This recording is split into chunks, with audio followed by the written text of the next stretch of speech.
ആഷിഖെ, രാഷ്ട്രീയ എതിരാളികളെ തൻ്റെ പുഞ്ചിരിയിലൂടെ നേരിട്ട ഒരു മഹത്തായ നേതാവായിരുന്നു കോടിയേരി ബാലകൃഷ്ണൻ.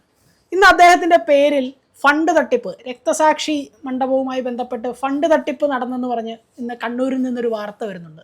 ഒന്ന് ആലോചിച്ച് നോക്കൂ, കോടിയേരി എന്ന് പറയുന്നത് അറിയാം, നമുക്ക് പാർട്ടിക്ക് ആരായിരുന്നു എന്നറിയാം. ഇന്ന് അദ്ദേഹത്തിൻ്റെ പേരിൽ വരെ ഇവർ ഈ ഫണ്ട് തട്ടിപ്പ് നടത്തിയിട്ടുണ്ടെങ്കിൽ ഒന്ന് ആലോചിച്ച് നോക്കണം, ഇവർ രക്തസാക്ഷിത്വത്തിന് നൽകുന്ന ഒരു വില എന്താണ്?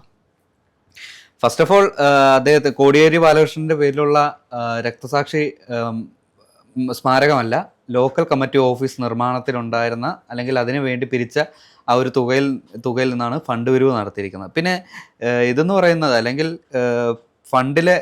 ഫണ്ട് മുക്കുക അല്ലെങ്കിൽ ഈ ഒരു ക്രമക്കേട് നടത്തുക എന്നുള്ളത് CPM പ്രവർത്തകരുടെ അല്ലെങ്കിൽ CPMകാരുടെ കുത്തകയായി മാറിയ ഒരു സാഹചര്യമാണ് ഇപ്പോൾ കണ്ടുവരുന്നത്. ഇപ്പോൾ നമ്മൾ കണ്ടിരുന്നു പയ്യന്നൂരിലെ ധൻരാജ് ഫണ്ട് തട്ടിപ്പുമായിട്ട് ബന്ധപ്പെട്ട ഒരു കോൺട്രവേഴ്സി നമ്മൾ കണ്ടിരുന്നു. അതിനു മുമ്പ് നമ്മുടെ മഹാരാജാസിൽ വർഗീയവാദികളുടെ കുത്തേറ്റ് മരിച്ച അഭിമന്യുവിൻ്റെ പേരിലുള്ള ഒരു പിരിവുമായി ബന്ധപ്പെട്ട് ഈ ഫണ്ട് തട്ടിപ്പ് നടത്തി എന്നുള്ള ഒരു ആരോപണം ഉയർന്നിരുന്നു. അങ്ങനെ എവിടെയെല്ലാം ഈ ഒരു സ്മാരകവും അല്ലെങ്കിൽ ഈ ഒരു പാർട്ടി മന്ദിരങ്ങൾ പണിയുന്നതിനുമായി ബന്ധപ്പെട്ട് പിരിവുകളോ അല്ലെങ്കിൽ ചലഞ്ചുകളോ നടത്തിയിട്ടുണ്ടോ അതിൽ നിന്നെല്ലാം സ്വന്തം പാർട്ടി നേതാക്കളുടെ പോക്കറ്റ് വീർപ്പിച്ചതിന് ശേഷമാണ് ഇവർ ലക്ഷ്യമിട്ട ഈ ഒരു സ്മാരകമോ അല്ലെങ്കിൽ കെട്ടിടമോ മന്ദിരമോ എന്തു പണിതിട്ടുള്ളൂ അതിൽ നിന്നും നിശ്ചിത തുക ഈ ഒരു പാർട്ടി പ്രവർത്തകരുടെ കയ്യിലേക്ക് ന്യായമായിട്ട് പോയിട്ടുണ്ട്. ഇതും ഒരു വിധത്തിൽ സാധാരണക്കാരുടെ കയ്യിൽ നിന്ന് പിരിച്ചു വാങ്ങിയതാണ്. ഈ ഒരു പാർട്ടി പ്രവർത്തകരാണെങ്കിൽ പോലും സാധാരണക്കാരാണ് ഇവർ. അല്ലാതെ ഈ ഒരു കൊടിവെച്ച കാറിൽ പായുന്നവരോ അല്ലെങ്കിൽ ഈ ഒരു ഇത്ര ഹോൾട്ടുള്ള നേതാക്കന്മാരോ ഒന്നുമില്ല. സാധാരണ, അതായത് കൂലിപ്പണി എടുത്ത് ജീവിക്കുന്ന ഈ കമ്മ്യൂണിസ്റ്റ് ആശയങ്ങളിൽ അടിയുറച്ച് ജീവിക്കുന്ന ഒരു കൂട്ടം സഹാക്കളാണ് നമ്മുടെ ഈ ഒരു സമൂഹത്തിൽ ഏറ്റവും കൂടുതലുള്ളത്.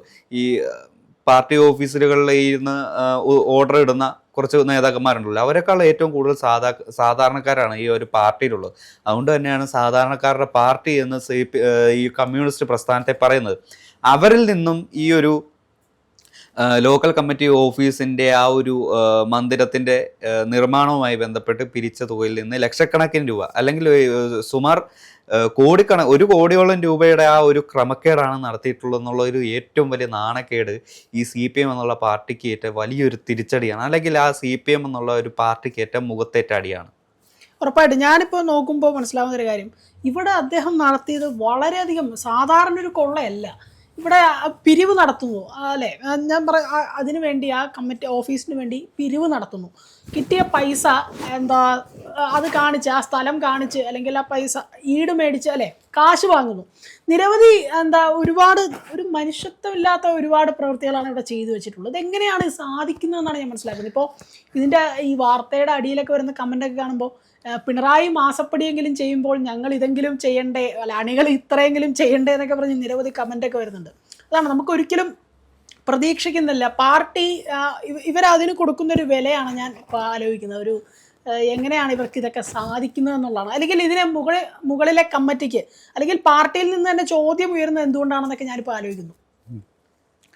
മാത്രമല്ല, ഇപ്പോൾ ഈ കുറ്റാരോപിതനായ ലോക്കൽ സെക്രട്ടറി രമേശനാണ് ഈ സ്ഥലം വാങ്ങിയതും അല്ലെങ്കിൽ അതുമായിട്ടുള്ള ക്രയവിക്രയങ്ങളെല്ലാം നടത്തുന്നത്. ശരിക്കും പാർട്ടിക്ക് വേണ്ടി പിരിവെടുത്ത് നടത്തി ഈ ഒരു ബിൽഡിങ് പണിയുമ്പോൾ ആ ഒരു പാർട്ടിയുമായിട്ട് ബന്ധപ്പെട്ട അക്കൗണ്ട് ആവണം, അല്ലെങ്കിൽ ആ ഒരു പാർട്ടിക്കായിരിക്കണം ഈ ഭൂമിയും അല്ലെങ്കിൽ കെട്ടിടവുമായിട്ടുള്ള ബന്ധപ്പെട്ടുള്ള ഉടമസ്ഥാവകാശം. പക്ഷേ ഈ ലോക്കൽ സെക്രട്ടറി ഈ രമേശിന്റെ സ്വന്തം പേരിലാണ്, പേഴ്സണൽ, അതായത് സ്വന്തം പേരിലാണ് ഈ സ്ഥലം വാങ്ങിച്ചതും ഈ സ്ഥലം ഈട് കാണിച്ച് എത്ര ലക്ഷത്തോളം 10-20 ലക്ഷത്തോളം വായ്പ എടുക്കുകയും ചെയ്തു.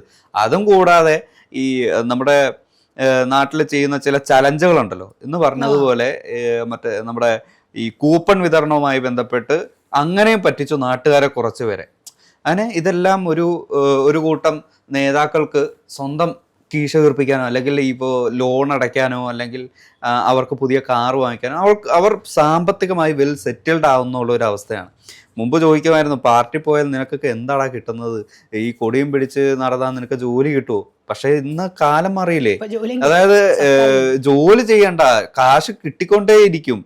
അതായത് ഇന്ന ഒരു പാർട്ടിയുടെ തലപ്പത്തേക്ക് എത്തിയാൽ ഏതെങ്കിലും ഒരു സ്ഥലത്ത് പിരിവോ അല്ലെങ്കിൽ എന്തോ ഒരു തിരഞ്ഞെടുപ്പോ എന്ന് ഇരിക്കട്ടെ, ഇതുമായിട്ട് ബന്ധപ്പെട്ട് ബക്കറ്റ് പിരിവുകളോ അല്ലെങ്കിൽ അതുമായിട്ട് ബന്ധപ്പെട്ട ഓരോ കടകളിലും കയറി ഇറങ്ങി കാശ് പിരിച്ച് ഒരു തുക സ്വന്തം പോക്കറ്റിലേക്കും, ബാക്കി ഉണ്ടെങ്കിൽ ഇനി അവശേഷിച്ചാൽ എന്തെങ്കിലും ഒന്നോ രണ്ടോ നക്കാപ്പിച്ച് എന്തെങ്കിലും ഉണ്ടെങ്കിൽ പാർട്ടിയുടെ അക്കൗണ്ടിലേക്ക് കൊടുക്കുന്നു. ഈ പാർട്ടി ഓടുന്നത് തന്നെ ഏകദേശം ഒരു പരിങ്ങലിലാണ്. പക്ഷെ നേതാക്കന്മാരെല്ലാം വെൽ സെറ്റിൽഡ് ആണ്. അവർ എല്ലാ ആവശ്യവും മുറ തെറ്റാതെ ആവശ്യം പോലെ നടക്കുന്നുണ്ട്. ഇത് എങ്ങനെ ഇവർക്ക് പണം വരുന്നു എന്ന് ചോദിച്ചാൽ ഞങ്ങളുടെ കാശ് തന്നെയാണെന്ന് ഇവർ പറയുന്നത്. പക്ഷേ സാധാരണക്കാരിൽ നിന്ന് പിരിച്ചെടുത്ത കാശ് വഴിമാറ്റി അല്ലെങ്കിൽ വകമാറ്റി ചിലവഴിച്ച് സ്വന്തം പേരിലേക്ക് ചേർത്ത് കൂട്ടുന്നതാണ് ഇതെല്ലാം. ഇന്നിപ്പോ കാശ് മാത്രമല്ല പാർട്ടിയിൽ ചെന്നാൽ സർക്കാർ ജോലിയും കിട്ടുമെന്നുള്ള അവസ്ഥയിലേക്കാണ് പോരുന്നത്. നമ്മളിപ്പോ കഴിഞ്ഞ ദിവസം കണ്ടാണ് PSC ക്രമക്കേടുകൾ ആദ്യത്തെ സ്ഥാനത്താണ് പാർട്ടിക്കാരൻ വന്നിരിക്കുന്നത്, ചോദ്യങ്ങൾ പോലും എഴുതാതെ.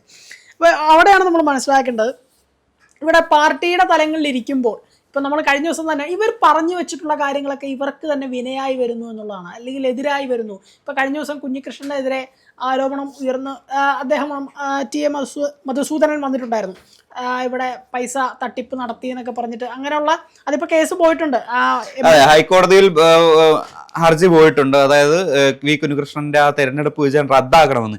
എന്തിന്റെ പേരിലാണ്? ഈ ഒരു ധനരാജ് രക്തസാക്ഷി ഫണ്ട് തട്ടിപ്പുമായി ബന്ധപ്പെട്ട് കുറ്റാരോപിതനായ VM മധുസൂദനാണ് പറയുന്നത് വി കുഞ്ഞികൃഷ്ണനെ അയോഗ്യനാക്കണമെന്ന്. ഈ കുഞ്ഞികൃഷ്ണൻ ആരാ? ഈ ഒരു രക്തസാക്ഷി ഫണ്ട് തട്ടിപ്പ് പൊതുജനങ്ങളെ അറിയിച്ചത്, അല്ലെങ്കിൽ ഈ ഒരു കുഞ്ഞികൃഷ്ണൻ ഉണ്ടായിരുന്നില്ല എങ്കിൽ ഇതുപോലൊരു ഫണ്ട് തട്ടിപ്പ് നടന്നു എന്ന് പോലും പൊതുജനങ്ങൾ അറിയുമായിരുന്നില്ല. ഇപ്പൊ ഞാൻ അതാണ് മനസ്സിലാക്കുന്നത്. ഇപ്പൊ പാർട്ടിയിൽ ചോദ്യം ചെയ്യുന്നവനെയൊക്കെ അവിടെ അടിച്ച് പുറത്താക്കുക, അല്ലെങ്കിൽ അവർക്കെതിരെ ഈ കുഞ്ഞികൃഷ്ണനെതിരെ തന്നെ പാർട്ടിയിൽ നിന്ന് പുറത്തായതിനു ശേഷം അദ്ദേഹത്തിന്റെ അനുയായിക്ക് എതിരെ തന്നെ ഒരുപാട് ആക്രമണങ്ങളുണ്ടാവും. നമ്മൾ ആ ഷെഡ് കത്തിച്ച കാര്യങ്ങൾ അറിഞ്ഞു, ആക്രമണങ്ങൾ നിരവധി ഉണ്ടായിക്കൊണ്ടിരിക്കുകയാണ്. അപ്പൊ പാർട്ടിയിൽ നിലപാട് പറയുന്നവനെ, പാർട്ടിയുടെ പണ്ടൊക്കെ അങ്ങനെയല്ല, പാർട്ടിയിൽ എന്തെങ്കിലും തെറ്റ് പറയുമ്പോൾ അത് മനസ്സിലാക്കി അത് നമുക്ക് ഒന്നിച്ച് പോരാടാം എന്ന് പറയുമ്പോൾ ഇന്നത്തെ അവസ്ഥയിലേക്ക് വരുമ്പോൾ പാർട്ടിയിൽ എന്തെങ്കിലും തെറ്റ് ചൂണ്ടിക്കാട്ടുന്നവനെ അവനെ അടിച്ചമർത്തുക, അല്ലെങ്കിൽ അവനെ പാർട്ടിയിൽ നിന്ന് പുറത്താക്കുക, അവനെ നശിപ്പിക്കാൻ നോക്കുക എന്നുള്ള ഒരു ഫ്യൂഡൽ മൈൻഡിലേക്ക് പാർട്ടി പോകുന്നുണ്ട്. ഇത് ഈ പാർട്ടിയുടെ നാശത്തിലേക്ക് തന്നെയല്ലേ കൊണ്ടുപോകുന്നത്? തീർച്ചയായും. ഏറെക്കുറെ തിരഞ്ഞെടുപ്പിന് ശേഷം പാർട്ടിയുടേതായിട്ടുള്ള ഒരു അടിവേര് പൂർണ്ണമായിട്ടും ഇളകിക്കഴിഞ്ഞു. ഇപ്പൊ ഇനി കാലടിയിൽ മണ്ണൊലിച്ചു പോകുന്നത് ഈ ഒരു പാർട്ടി പ്രവർത്തകരോ അല്ലെങ്കിൽ തലപ്പത്തുള്ള നേതാക്കന്മാരോ ഒന്നും തിരിച്ചറിയുന്നില്ല എന്നുള്ളതാണ് മറ്റൊരു സത്യം. ഇപ്പോൾ 2 വർഷത്തോളമായി ഈ ഒരു കണക്കില് കൃത്രിമത്വം ഉണ്ടെന്നുള്ള കാര്യം പരസ്യമായിട്ട്, അല്ലെങ്കിൽ അവിടെ ഒരു പ്രാദേശികമായി ഇതുപോലൊരു സംസാരമുണ്ട്. പക്ഷേ തിരഞ്ഞെടുപ്പ് വന്നതോടെ ഈ ഒരു പാർട്ടിയിലുള്ള വിള്ളലെല്ലാം ഒന്നിച്ചു ചേർന്നു. കാരണം ഈ ഒരു തിരഞ്ഞെടുപ്പിനെ ഒരുമിച്ച് നേരിട്ടാലേ വിജയിക്കാനാവും എന്നുള്ള ഒരു ബോധം ഈ ഒരു സഹാക്കൾക്കിടയിലുണ്ടായിരുന്നു. പക്ഷെ തിരഞ്ഞെടുപ്പിന് ശേഷം വലിയൊരു തിരിച്ചടി നേരിട്ടു. അതിനുശേഷം വീണ്ടും ഈ ഒരു ക്രമക്കേട് ആരോപണം വീണ്ടും തലപൊക്കുകയാണ്. അപ്പോൾ ഇനി ഇവർക്ക് ബാക്കി നിക്കക്കളി ഇല്ലാത്ത ഒരവസ്ഥയാണ്. ഇവർ തീർച്ചയായും സമൂഹത്തോടോ അല്ലെങ്കിൽ പാർട്ടിയോടോ അല്ലെങ്കിൽ പാർട്ടിയുടെ സഹാക്കളോടോ ഉത്തരം പറയാൻ അക്കൗണ്ടബിൾ ആണ്. ഇല്ലെങ്കിൽ എന്തിനാണ് ഇതുപോലെ കമ്മ്യൂണിസവും അല്ലെങ്കിൽ ഇതുപോലെ ആദർശം പിടിച്ച് ഈ പൊതുജനങ്ങൾക്കിടയിൽ ജീവിക്കുന്നതെന്ന് അവർ തന്നെ ചോദിക്കേണ്ട സമയം അതിക്രമിച്ചു കഴിഞ്ഞു. ഉറപ്പായിട്ടും ഈ രക്തസാക്ഷി ഫണ്ടുകൾക്കൊക്കെ വേണ്ടി ഇത്തരം ക്രമക്കേടുകൾ കാണിക്കുന്നതും ഇത് അവരുടെ കുടുംബത്തോട് കാണിക്കുന്ന, അല്ലെങ്കിൽ അത്രയും കൊല്ലം പാർട്ടിക്ക് വേണ്ടി രക്തസാക്ഷിയായവരാണ്, അല്ലെങ്കിൽ തൻ്റെ ജീവൻ തന്നെ പാർട്ടിക്ക് വേണ്ടി കൊടുത്ത ആൾക്കാരാണ്.